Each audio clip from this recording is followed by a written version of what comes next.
The Indian Prime Minister Narendra Modi loves to travel. He's clocked up a remarkable 27 trips since becoming leader last year. From Australia to Tajikistan, he's a true jet-setter. Mr. Modi wants to prove that India is open for business. He wants to sell India around the world. Maybe he just likes ticking off a few of the top tourist destinations. Well, that's what the critics back home have said. But he sees his travels as an essential part of building bridges. And as you can see, he's not afraid to embrace local culture.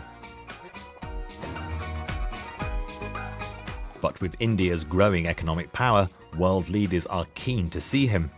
Just before this boat trip, he sealed a deal with France for fighter jets. India's certainly got money to spend. Look at the multi-billion-dollar deal it's just done for fighter jets. And also, it's got a huge and growing middle class. By 2020, it will have the most middle-class people in the world, and they will buy a lot of stuff.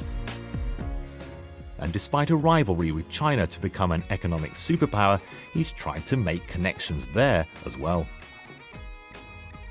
China and India are the world's biggest nations, but India's always felt a bit of a poorer cousin, and Prime Minister Modi wants to change that. India is the 9th largest economy in the world at the moment. The IMF predicts that within a decade it could be the 3rd largest. Modi wants to make sure that India is on a par with China when you're thinking about foreign investment. And let's not forget, he's incredibly popular with the Indian diaspora.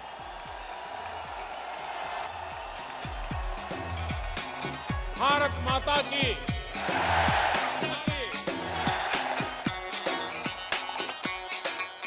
Prime Minister Modi has certainly revealed himself as something of a showman. He loves the big ticket event. In London, he's hired the biggest stadium for a huge event involving all the Indian diaspora who live in Britain.